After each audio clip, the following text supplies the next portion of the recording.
do a quick video of what I did in this cabinet. So I had to rip out, there was excuse the mess, I hadn't cleaned it up since I did all this work down here. There was a wall here. This is under my kitchen sink. There was a wall here with a built-in shelf there, and this pipe here in the back completely rusted out, so I had to rip this shelf out, or this wall out, and take the shelf out in order to cut the hole to get that pipe out. There was a hole already right about here and over that was already there where someone had done some work there before, and but the pipe was so rusted out, I knew if I grabbed it right there at the end and tried to unscrew it, and this is cast iron here, the piece that goes there, and that was galvanized steel. Anyway, I knew if I tried to do that it was going to break the pipe. Anyway, that's not what I'm talking about on this video. Anyway, I had to pull all that out, and I decided, which wasn't a big deal because I wanted to redo this cabinet anyway. So I looked online to find ideas of some kind of pot and pan organizer, and this is what I come up with. There was something online called Glideware. I'll probably put a link to it. It looked really cool, but the price was pretty high. They wanted $175 for it, and it's not very complicated. So I decided to try to make my own. So this is what I came up with. And again, excuse the mess. I hadn't cleaned it up since I did the work just the other day. So again, there was a shelf here, and so you'd pull out pans, but they'd all be stacked up. And if you wanted to get some on the bottom, you'd have to pull it all out and dig everything out from the back if you needed to get a certain pan. And it's kind of a pain in the butt. And I'm lazy. So anyway, this is what I come up with. It's just, basically it's just a 2x4 on drawer sliders with hooks on the bottom of it. It works pretty well. See, I got a big pot here, and this hook here is for another big pot that matches this set.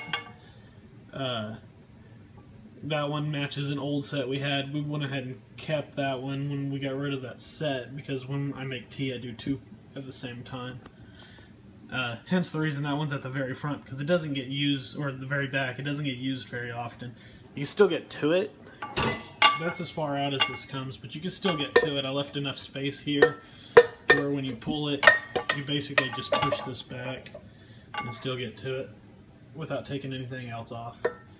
But, so you can put two of those here, and you got 1, 2, 3, 4, 5.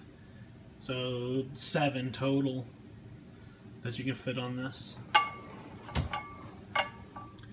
And I think it turned out pretty well. And these sliders, they kind of click into place. So I mean, it kind of locks in, so it doesn't slowly slide out from the weight or whatever. Because if you get it uneven, the weight would of course pull it out and push the door open. It'd be kind of annoying. With this, I used a level and made sure it was even, but that locks into place. So it's pretty cool.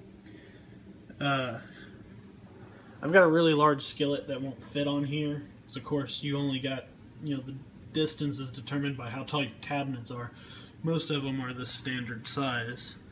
And I have a really large skillet that's really tall that won't fit here because the handle's too long. It would hang down like way down here. And again, there's sawdust everywhere.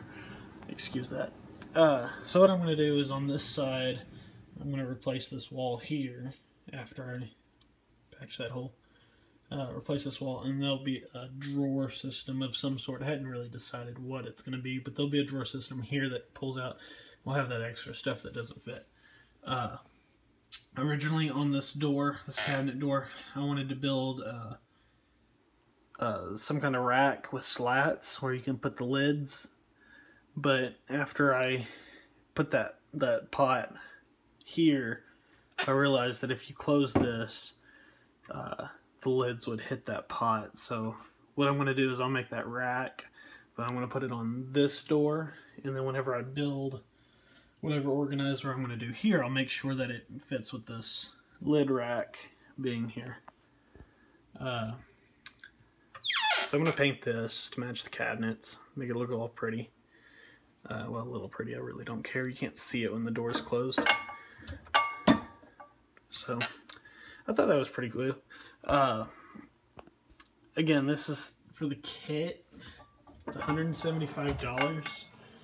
I pretty much had everything all ready to make one. Only thing I had to buy were the hooks. I got 20 of these hooks for $7 or $8.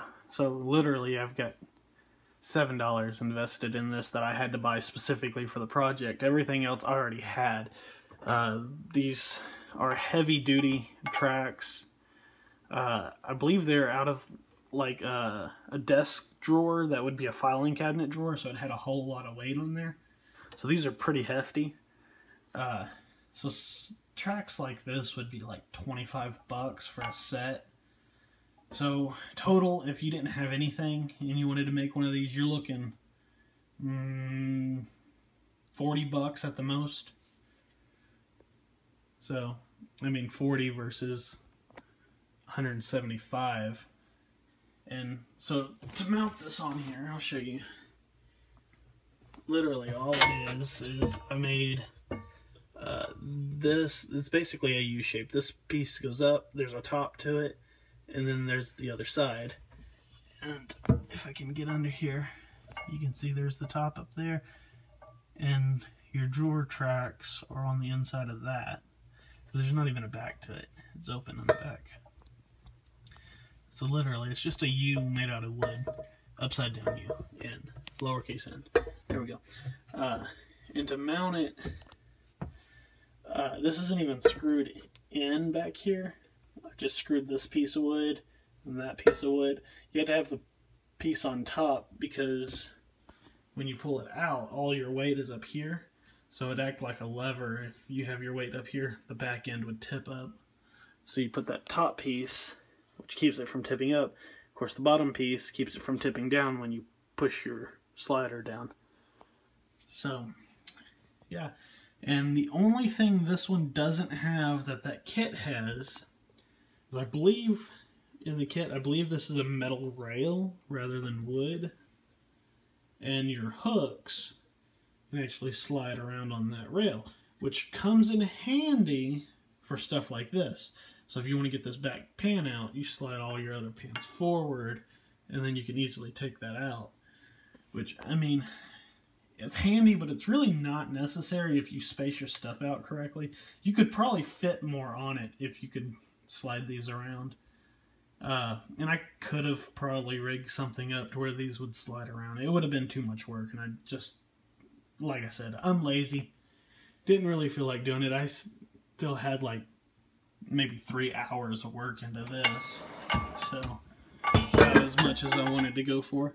And if you watch, you see that pan right there, it leans, and when you push it back, that's why these are all backwards, by the way. That's why they face opening back, is so that this one will set flush. If you turn this around, and when you close that, that pan will push forward, and it will knock all these off. So you have to have them facing like that, so that when you push it, it sits flat up against the wall. And that's the reason for that, is because the handle is closer to the top than it is to the back. So if you were to push it closed, it would push it this way, if it's facing the other way. So, yeah, there we go.